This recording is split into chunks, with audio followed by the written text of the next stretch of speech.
Hey guys, I made a spreadsheet. So this is my power rankings of every card in M12 Limited. And I spent like 30 minutes on it tops. I don't think it's perfect at all, but I wanted to sort of talk through it, and I wanted to talk through it with regards to a pick I made in the draft I put up yesterday. I really should have like the cards in the pile up for you already and stuff. I'm gonna go get that. Alright, so here's a pick. You really cannot see that, can you? Does that help much at all? Not really. That's not gonna help, that's way too big. Alright, well anyway. The pack has Fireball, Stormfront Pegasus, and Arbalest Elite as relevant cards in my colors. Monoleek's there too, but Monoleek is much weaker than at least the Pegasus and Fireball. It might be about on par with Arbalest Elite.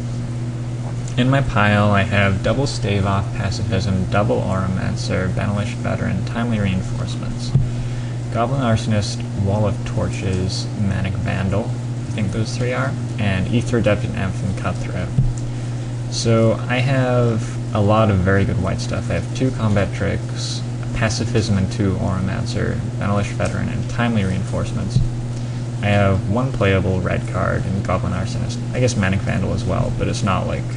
it would be like the 22nd or 23rd card in the deck. And I have 2 very strong blue cards. And I ultimately took Stormfront Pegasus here. And I want to explain why. And so, looking at this, it's not all about the actual ratings, but a first thing that I think is worth noting about my opinion of cards is I only value Fireball as about as powerful as Stormfront Pegasus. I think it's about as good as Incinerate. I think it's worse than Doomblade a little bit. It's better than Shock, which I have as a 7. But overall, Fireball I don't feel is a super powerful card in this format. There are definitely other formats where Fireball has been amazing, but M12 Limited is very fast. There are 2 things. It's very fast. 3 things. Very fast. So Fireball for 7 to end the game just isn't very likely to happen. It's very trading intensive. So the idea of fireballing 2 1-toughness creatures for a little bit of an edge just isn't that likely to happen either. 1-toughness creatures tend to kill each other pretty quickly. And the third was something else. Big creatures, maybe? Fast, big creatures. Card advantage? Board state, that's the one. Board state. M12 games generally end with one player having a winning board state. So rather than like, woohoo, I have lots of cards in hand, but I'm still losing. Or, neither player has any cards in hand, the board is completely locked up, and each player is on 12, and then you rip Fireball with 13 lands in play and you win the game. These scenarios just aren't very likely to happen, and those are scenarios which make Fireball good. The thing is that you have all these evasion creatures, Goblin Fireslinger, essentially, Tormented Soul, lots of flyers, and blue and white. Green doesn't have a great deal of evasion, but Lurking Crocodile sort of is. And so those are putting a time limit on the game already, and then you have a lot of Blood Rage creatures in red and black, which mean that there's a lot of attacking and a lot of blocking.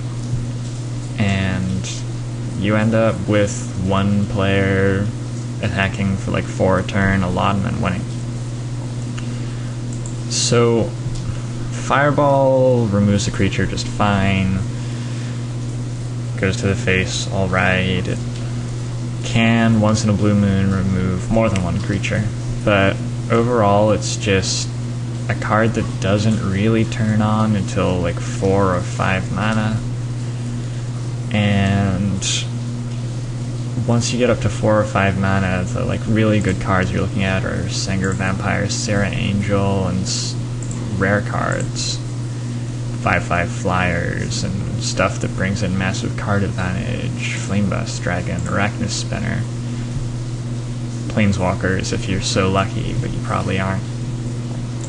The fact of the matter is that in a normal deck which doesn't open incredible bomb rares and mythics, you probably don't really want 5s.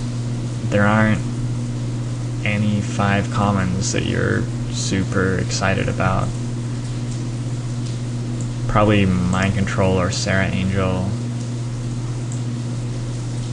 maybe Acidic Slime, or like that's what you would want your 5s to be. Those are uncommons that you can reasonably expect to, you know, see one of every other draft at least.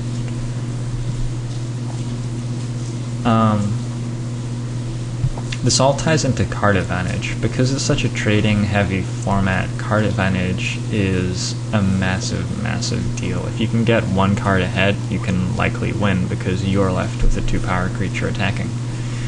And with card advantage being such a big deal, passive card advantage that you get from being able to play 16 lands really counts for a lot.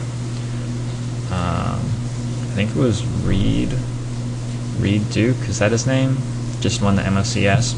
His limited article is talking about how being able to play lots of 2s and 3s so that your deck is in a spot where it can stall on 2 or 3 lands and be just fine allows you to just play 16 lands and have a passive advantage where sometime during the game you're going to pick up an extra card because they drew a land and you didn't.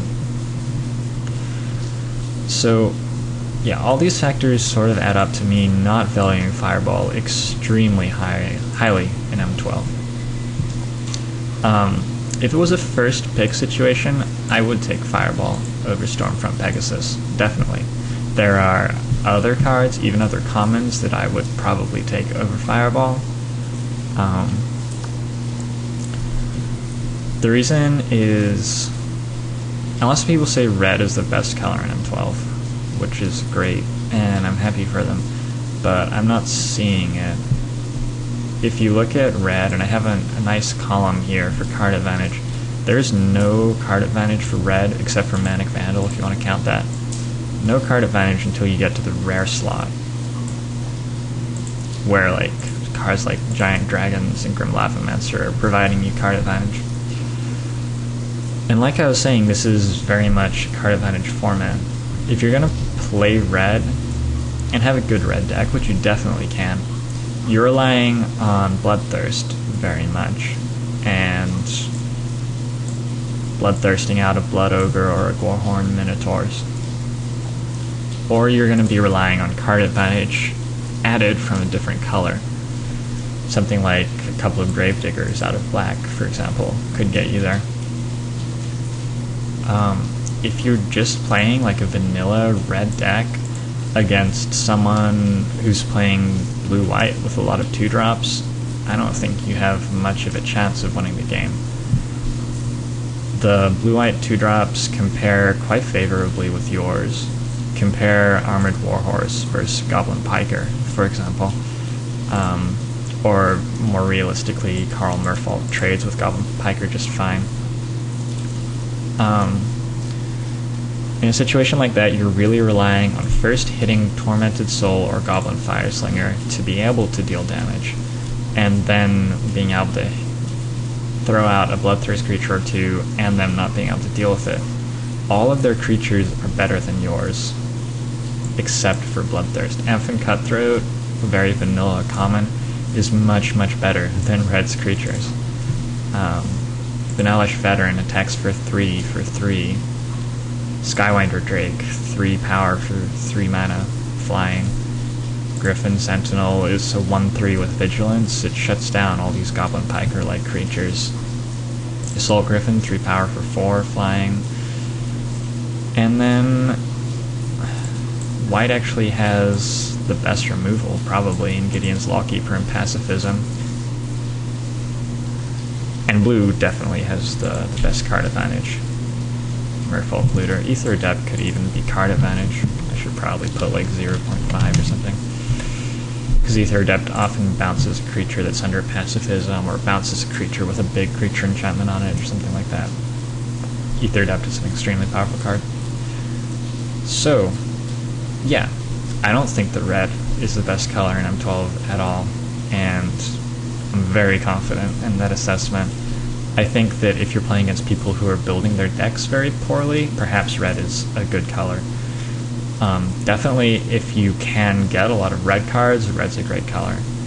But against people who are building their decks with lots of quality 2-drops and are willing to trade with your creatures and have some combat tricks and tempo advantage of their own, stuff like Ether Adept, I think any deck with blue in it pretty much is going to be favored over a deck with red all the time.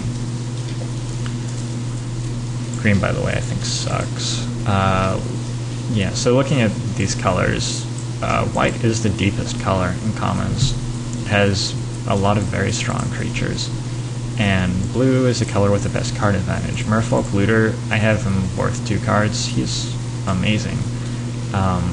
Because it's a format where you don't want expensive cards, and you also don't want... You basically are trading all the time, so you're down to playing 1 spell a turn fairly quickly. Like, your lands over the 4th or 5th land are irrelevant a lot of the time. So Merfolk Looter is even better in M12 than he is in other formats. And yeah, he's just amazing. And then if you look at the uncommons, I think blue has definitely the best 2 uncommons, and has your mage and mind control. I think Jade Mage is up there as well, just because these guys are producing card advantage. Card advantage, card advantage, card advantage. It's extremely important. Oblivion Ring should maybe be a bit higher, I don't know. Anyway, the other stuff that's, I was just saying, there are things I would take over Fireball commons on pick 1, but in this situation, even more so, Fireball is just not a good pick. If you look at what cards I have so far, which you can't really see, sorry, but I have, okay, first off, I have double Auramancer. I made an Auramancer column here for you, so we can see where the auras are in each color. Here are the red ones. We have 2 auras in the bottom 3 cards, 1 aura in the bottom 2 cards. At rare, we have Mana Barbs. That seems very relevant to Auramancer. Basically what I'm saying is there is absolutely nothing in red that interacts with those Auramancers. White, obviously I'm going to be playing white. We have Pacifism. Divine Favor is okay. Probably 2 is a little harsh. Oblivion Ring is amazing. Spirit Mantle is pretty good. But, like, the really exciting thing about Auramancer is Mind Control. It's an uncommon. It's fairly unlikely that I'm going to see it at this point in the draft, but it's still quite possible.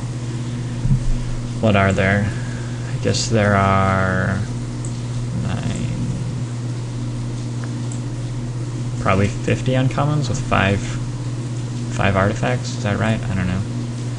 But anyway, there's some maybe 10% chance that I see Mind Control in the draft. And with 2 Auramancer in the pack, in the pile already, that's actually massively relevant, that 10% chance. The Mind Control in my deck with Auramancers in the pile probably increases my equity in each game by like 5 to 10%. So if I expected to win 60% without a Mind Control in the deck, I could expect to win 70% with it in the deck, with 2 Auramancer as well. And so even with only a 10% of seeing a Mind Control, that's extremely relevant. That's 1% equity per game. Ice Cage is also sort of relevant, but not super relevant. So yeah, there are the Auramancers, so that's cool. There's also Timely Reinforcements. I have a Timely Reinforcements in my pile. It's one of the most powerful, if not the most powerful card in my pile so far. Maybe Ether Adept is better, but it's definitely up there. It's not good in white-red. If I'm playing red, I'm playing quite a few 1-drops most likely, and I need to be the aggressor to turn on my Bloodthirst. These things don't match well with timely reinforcements, pretty obviously. On the other hand, if I'm blue-white, I can afford to get behind on the board early and just win through massive card advantage, which is the plan. Card advantage and creature quality. So we have Auramancer, which is pointing me towards not being red. Timely reinforcements are also pointing me towards not being red. And then my blue is just better than my red so far. I already have Ether Adept and Amphan Cutthroat, which are two very playable, very strong cards, versus one Goblin Arsonist. So, yeah, that's my reasoning behind not taking Fireball. You guys can hate me for it if you want, or, I don't know, chime in and let me know your opinions, but, like, please don't just tell me that Fireball is a flexible card that can win you the game, because, I don't know, isn't, like, Tormented Soul a flexible card that can win you the game? Fireball is a bad Lava Axe, or a bad Incinerate, or a bad Shock. Or, like, bad Grim Lavamancer? I don't know. There are lots of ways it can be a bad version of another card, but in this format especially, I just don't think Fireball is a windmill slam at all. I don't think you can expect it to do better than 1-for-1 very often at all. And I think quite often it's going to struggle even to do that. I don't mean by that it won't be able to, but I mean you're going to be trading at like a mana loss, paying 3 mana to kill a 2 toughness creature, 4 mana to kill an armored warhorse, and at a like tempo loss. Because if I get my Stormfront Pegasus down on turn 2, you're reactive to me there. Fireball was dead for you on turn 2, but as soon as I play the Pegasus on my turn 2, now your Fireball is live, and you can now react by aiming it at the Pegasus. It's not a very proactive card, it's not instant speed, it's not a combat trick. It's, in my opinion, is pretty limited to a few sorcery speed modes of other cards, which for the most part end up being worse than the other card would. And in a format with Merfolk Looter, like, if you wanted to, you could just play Lava Axe in your deck and play a Looter and discard it.